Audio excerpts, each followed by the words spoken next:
আমি হঠাৎ লক্ষ্য করলাম আমার স্বামী তার খালাতো বোনের রুমের দরজায় টোকা দিচ্ছে আর এদিক ওদিক তাকাচ্ছে। মাঝরাতে আমি বাথরুমে যাওয়ার জন্য যখন টয়লেটের দরজার সামনে আসলাম তখন বিষয়টি লক্ষ্য করলাম। আমি ভেবেছিলাম তার ধূমপানের অভ্যাস আছে, তাই হয়তোবা মাঝরাতে উঠে বেলকনিতে গিয়ে ধূমপান করছে, কিন্তু আমার ধারণাকে ভুল করে দিয়ে তাকে দেখলাম তার খালাতো বোনের দরজার সামনে। তার খালাতো বোনের স্বামী থাকে প্রবাসে। এই বাসায় তার খালাতো বোন ও তার শাশুড়ি ছাড়া আর কেউ থাকে না। একটু পরে লক্ষ্য করলাম তার খালাতো বোন দরজা খুলে দিয়ে এদিক ওদিক তাকিয়ে তাকে রুমের ভেতর ঢুকিয়ে ফেললো। রোশনির কথাটাই ঠিক হলো। রোশনি হচ্ছে আমার চাচা শ্বশুরের মেয়ে।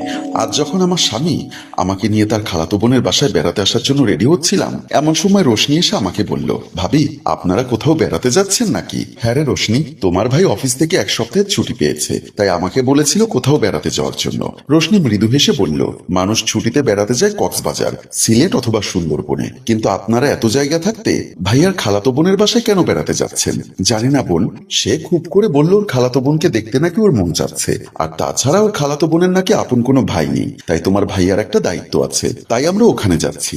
ভাবি আপনার ভালোর জন্য একটা কথা বলি, আপনি আবার এই কথা ভাইয়াকে বলবেন না। কথাটা অবশ্য আপনাকে আমি বলতাম না, যেহেতু আপনি ভাইয়ার সাথে ওনার খালাতো বোনের বাসায় বেড়াতে যাচ্ছেন।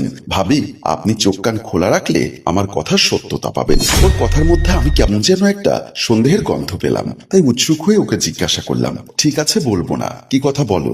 আমার মুন্না ভাইয়ের সাথে ওনার খালাতো বোনের একটা সম্পর্ক আছে। ওর এমন কথা শুনে আমি কিছুটা অবাক হলাম। এই মেয়ে কি সত্যি বলছে নাকি আমাদের সংসারে একটা ভেজাল ঢোকানোর জন্য এমন কথা বলছে? এমনিতেই আমার শ্বশুরের সাথে আমার এই চাচা শ্বশুরের সম্পর্ক তেমন ভালো না, জমি জমা নিয়ে ওদের মধ্যে অনেক বিরোধ আছে, তাই হয়তোবা সংসারের একটা অশান্তি ঢোকানোর জন্য মেয়েটা এমন কথা বলছে। তাই আমি অতটা পাত্তা না দিয়ে তাকে বললাম, আমার মনে হচ্ছে তোমার কোথাও কোনো ভুল হচ্ছে।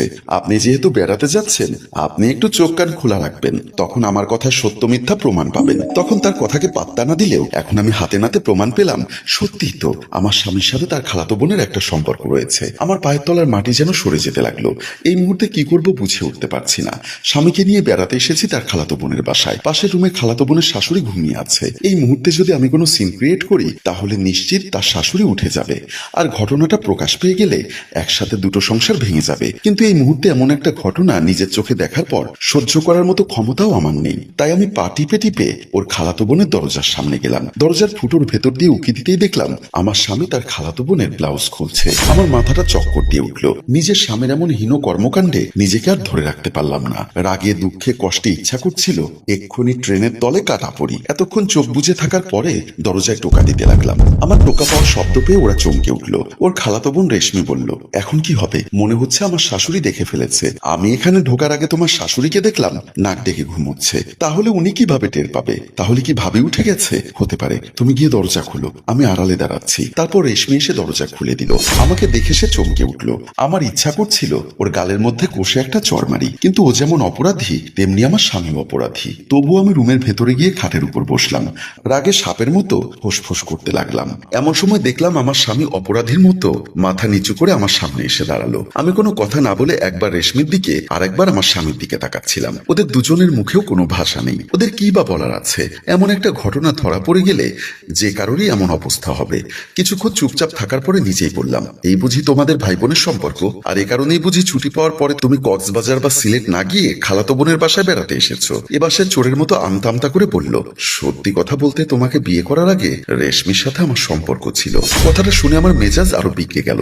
তবু নিজেকে সংযত করে বললাম, তোমার খালাতো বোনের সাথে যদি তোমার সম্পর্ক থাকে তাহলে তাকে বিয়ে না করে আমাকে কেন বিয়ে করলে? বিয়েটা আমি আমার খালাতো বোনকে করতে চেয়েছিলাম, তাকে বিয়ে না করে আমার জীবনটা কেন নষ্ট করলে? সে তখন মাথা নিচু করে বলল, তাহলে শোনো সে কথা। আমার খালাতো বোনের সাথে আমার সম্পর্ক থাকার কারণে আমি প্রায় সময় খালাদের বাসায় যেতাম। সেদিনও আমার খালাদের বাসায় যাই ওর সাথে দেখা করার জন্য। বাসায় গিয়ে কলিং বেল টিপতে রেশমি এসে দরজা খুলে বলল, তুমি একেবারে সঠিক সময় এসেছো। একটু আগে বাবা বাজারে গেছে, পুরো বাসা খালি। আমি তখন রুমে ঢুকে পুরো বাসা খালি পাওয়াতে রুমে ঢুকে দেখলাম রেশমির মন খারাপ। আমার খালা মারা গেছে অনেক আগে। বাসায় ওরা বাবা মেয়ে ছাড়া কেউ থাকে না। রেশমির মন খারাপ দেখে আমি তাকে জিজ্ঞাসা করলাম, কি ব্যাপার রেশমি, তোমার মন খারাপ কেন? সে কাঁদো কাঁদো গলায় বলেছিল, জানো মুন্না, বাবা আমার জন্য পাত্র দেখছে। পাত্র দেখছে মানে তো বিয়ে হয়ে যাচ্ছে না, তবু আমার ভয় লাগছে। ভালো কোনো ছেলে পেলে বাবা নিশ্চয়ই আমাকে বিয়ে দিয়ে দিবে। তাকে সান্ত্বনা দিয়ে আমি বললাম, তার আগেই মাকে বলে আমি তোমাদের বাসায় বিয়ের প্রপোজাল পাঠাবো। যাই করো একটু তাড়াতাড়ি করো, না হয় বাবা ভালো পাত্র পেলে আমাকে আবার বিয়ে দিয়ে ফেলবে। বললাম তো বাবা, আমি মাকে দিয়ে বিয়ের প্রস্তাব পাঠাবো, এবার একটু হাসো। তখনও সে হাসছে না দেখে আমি তাকে খুশি করার জন্য যখনই তাকে জড়িয়ে ধরে কিস করতে গেলাম, এর মধ্যেই বাজারের ব্যাগ হাতে খালু দরজার সামনে এসে আমাদের দেখে ফেলে। সাথে সাথে উনি চেঁচিয়ে বলল, এই মুন্না, তুই কি করছিস? খালুর ডাক শুনে আমরা দুজনে চমকে উঠি। খালু আবারও বলল, বেয়াদব, তুই আমার সরলতার সুযোগ নিয়ে এই বাসায় এসে এসব করছিস? আমার মান সম্মান নিয়ে ছিনিমিনি খেলছিস? এক্ষুনি এই বাড়ি থেকে বের হয়ে যা। সাথে সাথে আমি খালুজানের পা চেপে ধরে বললাম, খালু, আমার ভুল হয়ে গেছে, আপনি আমাকে মাফ করে দিন। মাপ? কিসের মাপ? ভুল করলে মাপ করা যায়, অপরাধ করলে নয়। তুই করেছিস অপরাধ। আমার বাসা খালি পেয়ে আমার সহজ সরল মেয়েটাকে তুই ফুসলিয়ে তোর প্রেমের ফাঁদে ফেলেছিস, আর আমার ইজ্জত নিয়ে ছিনিমিনি খেলছিস, যা আমি বেঁচে থাকতে কখনোই মেনে নিব না। তুই এক্ষুনি বের হয়ে যা। বলে উনি আমাকে পা দিয়ে ধাক্কা মেরে ফেলে দিল।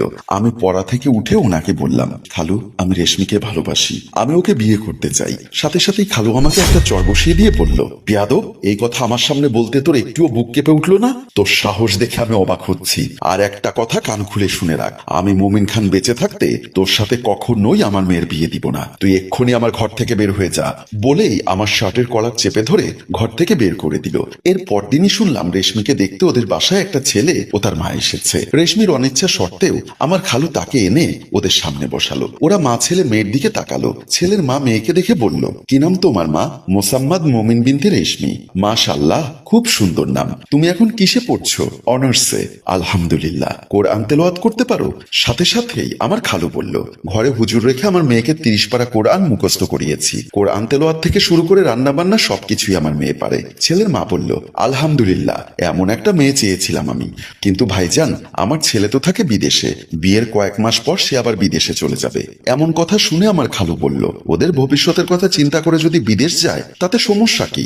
ছেলের মা তখন ছেলেকে জিজ্ঞাসা করলো, তোর কি মেয়ে পছন্দ হয়েছে? তোমার পছন্দ হলে আমার পছন্দ। সাথে সাথে খালু বলল, আলহামদুলিল্লাহ, তাহলে আপনারা চাইলে আংটি পরাতে পারেন। তারপর ছেলের মা রেশমিকে আংটি পরিয়ে দিল এবং এই বাসার মধ্যেই আমার খালু এবং ছেলের মা মিলে বিয়ের দিন তারিখ ধার্য করে ফেললো এবং এর কিছুদিনের মধ্যেই রেশমির সাথে সেই প্রবাসীর সাথে বিয়ে হয়ে যায়। এতক্ষণ ধরে ওদের সব কথা শোনার পর আমি বললাম, জন্ম মৃত্যু বিয়ে সব আল্লাহর হাতে। বিয়ে যেহেতু হয়ে গেছে, তাহলে তোমরা কোন সাহসে আবার একজন আরেকজনকে কাছে পাওয়ার আশা করো? এটা কি অপরাধ নয়? এটা কি পাপ নয়? মুন্না তখন আমতা আমতা করে বলল, জানি অপরাধ এবং পাপ, কিন্তু আমি নিরুপায় হয়ে ওকে সান্ত্বনা দেওয়ার জন্য ও রুমে এসেছি। আমি তখন রাগ সংবরণ করে বললাম, তোমাদের দুজনের কারণে যে দুটি সংসার ধ্বংস হয়ে যাবে সে চিন্তা কি তোমাদের আছে? সাথে সাথে রেশমি এসে আমার পা চেপে ধরে বলল, ভাবি, এবারের মতো আমাদেরকে মাফ করে দিন। কথা দিচ্ছি আমি মুন্নাকে ভুলে যাব। যদি এই কথা প্রকাশ পায় তাহলে আমি নিশ্চিত আমার বাবা হার্ট অ্যাটাক করে মারা যাবে আর বিদেশে আমার স্বামী সুইসাইড করবে। হ্যালো ভিউয়ার্স, আপনারাই বলুন, এবার কি উচিত হবে ওদেরকে ক্ষমা করে দেওয়া? ওরা যেহেতু দুজনে বিবাহ বহির্ভূত সম্পর্কে জড়াতে চেয়েছে, ওদের কি শাস্তি হওয়া উচিত? আপনারা কমেন্ট করে লিখে জানান। আর গল্পটি ভালো লাগলে শেয়ার করে দেওয়ার অনুরোধ রইল। ধন্যবাদ।